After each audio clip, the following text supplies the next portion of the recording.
날마다 쓰는 나의 신앙일기 TV 데일리 큐티 나무양기입니다. 오늘은 사사기 5장 6절에서 11절을 묵상하겠습니다.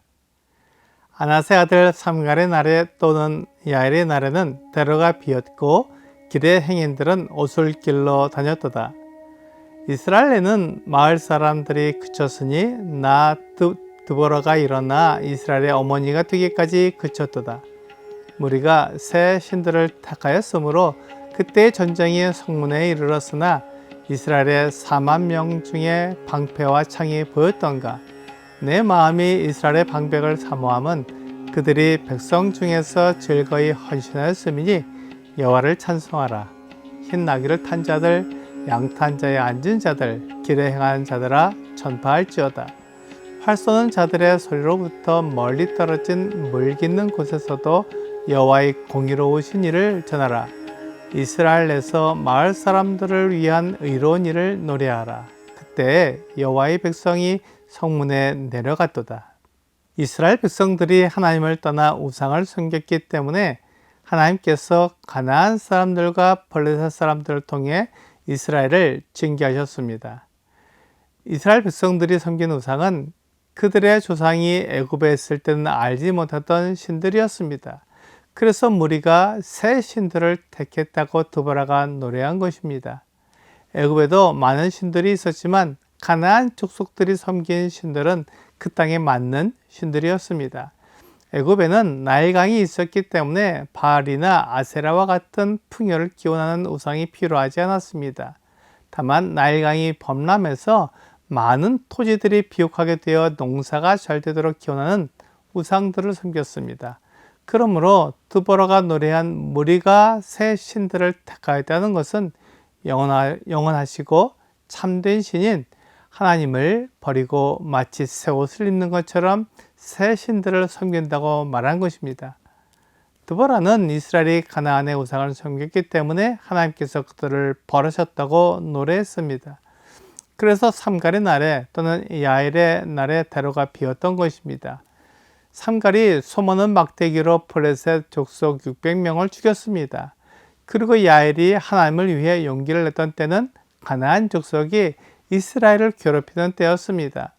블레셋과 가나안 족속이 이스라엘을 압제했기 때문에 상거래도 없었고 법질서도 무너져서 대로에는 강도들이 들끓었습니다. 노상에서 약탈 행위가 빈번했기 때문에 백성들이 대로에 있는 강도들을 피해 오솔길로 다녔던 것입니다. 이것을 통해 그 당시의 무질서와 혼란스러움을 보여준 것입니다. 이렇게 된 이유가 바로 이스라엘이 우상을 숨겼기 때문입니다. 하나님은 이스라엘이 우상 숭배하는 것을 매우 싫어하십니다. 그것은 살아계시고 참되신 하나님을 버리고 사람이 만들어낸 신을 섬기는 것이기 때문입니다. 사람이 만들어낸 신은 죽은 신이고 아무 능력도 없습니다. 하지만 하나님을 떠난 사람들의 욕구를 채워주는 신이었던 것입니다. 신은 사람보다 위대하고 능력이 많기 때문에 사람의 욕구가 아닌 신의 계획과 뜻을 따라 사람을 사용해야 하지만 우상은 사람이 필요에 따라 만든 신이기 때문에 아무런 능력이 없어서 사람이 원하는 대로 이끌려 가는 것입니다. 그러니까 우상은 신이 아니라 사람의 욕구를 채워주는 행운 부적이라고 말할 수 있습니다.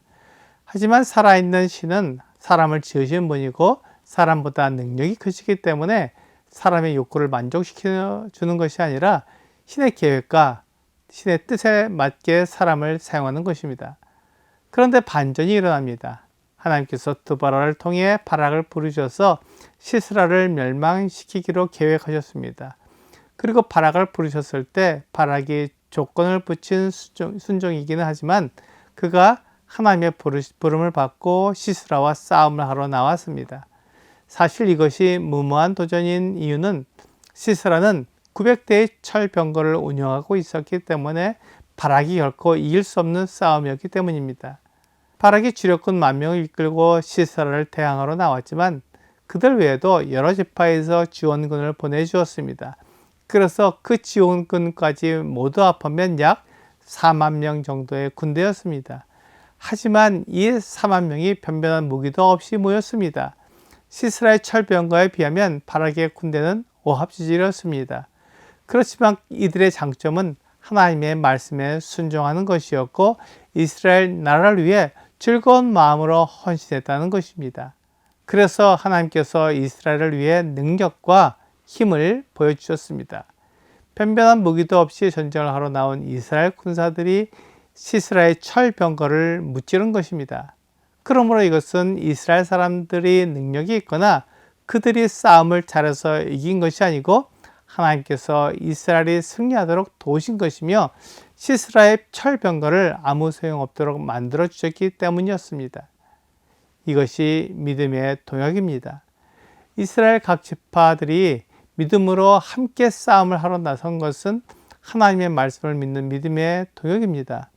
그래서 이 놀라운 하나님의 일을 흰 나귀를 탄 자들, 양탄자에 앉은 자들, 길에 행하는 자들은 지도자들과 부유한 사람들 그리고 일반 평민들을 가리키기 때문에 이스라엘의 모든 계층, 모든 사람들이 하나님이 하신 일을 전파하라고 명령을 받고 있습니다. 하나님이 이스라엘 위해 하신 일은 놀라운 일이고 불가능한 일입니다.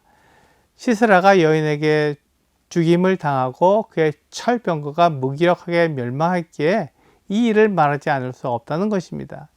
믿음의 동역이 얼마나 큰 일을 이루는지 말해줘야 합니다. 이스라엘에 일어난 일을 생각해 보면 바락이나 드보라가 승리를 가져다 준 것이 아니라 하나님께서 이스라엘과 함께 하셨기 때문에 가능한 일이었습니다. 결국 한두 명의 능력 있는 사람 때문에 승리한 것이 아니라 하나님을 사랑하고 그분의 명령에 순종하는 사람들이 함께 이룬 일입니다. 하나님은 그를 믿는 자들을 동역자로 삼으셔서 하나님의 일을 이루십니다. 교회는 믿음의 동역자들이 함께 세워가는 하나님의 집입니다. 하나님이 하신 의로운 일을 경험한 사람들이 하나님을 알지 못한 사람들에게 그 소식을 전해주는 공동체입니다. 오늘의 적용 질문을 보겠습니다. 교회를 섬기는 작은 행동들이 모여 아름다운 교회가 만들어집니다. 믿음의 동역자로서 나의 섬김은 무엇입니까? 이번 주일에 해야 할 섬김을 적어보십시오.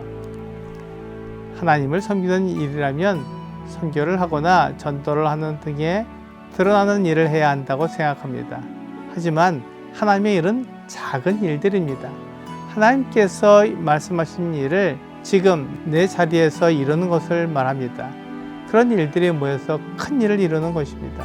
오늘 하나님이 하시는 놀라운 일들을 이루기 위해서는 작은 섬김들이 하나가 되는 믿음의 동역이 필요합니다. 교회 안에서 작은 섬김을 통해 믿음으로 동역하는 여러분과 제가 되기를 주 예수님의 이름으로 기도합니다.